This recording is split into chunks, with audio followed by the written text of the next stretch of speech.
Сәлем достар, привет, друзья, мәрхаба arkadaşlar. Каналыма қош келдіңіздер. Мен Айнұр. Мен сіздерге қатты жөтелден, бронхиттен, тұмаудан құтылудың ескі әдісін көрсетемін. Бізге бір аршылған пияз керек.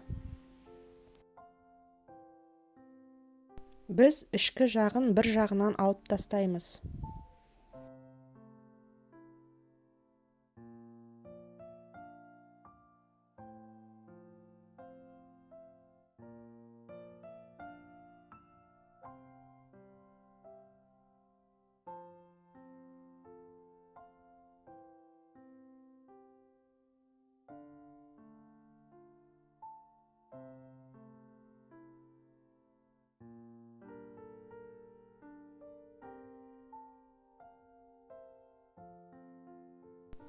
Екінші жағын шаңышқымен тесіңіз.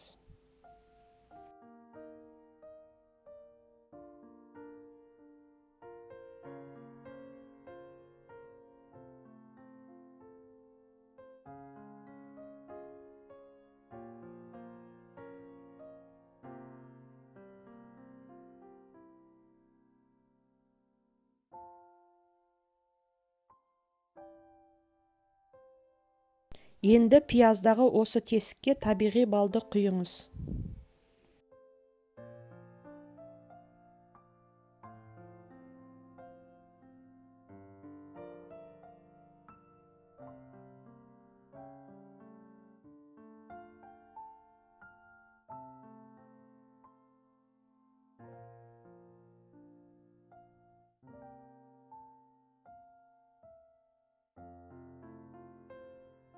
Мұны кешке жасаңыздар. Таңертеңге дейін пияз шырыны балмен бірге стаканға ағып кетеді.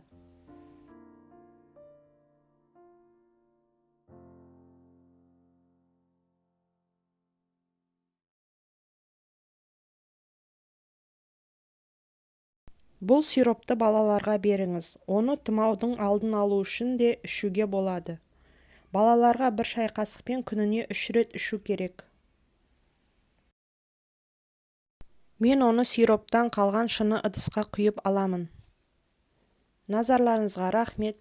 Міне осымен видеоның соңына келдік, қымбатты достар. Көргендеріңізге рахмет. Жазылыңыздар, лайк басыңыздар. Барлығыңызға сәттілік және сау болыңыздар.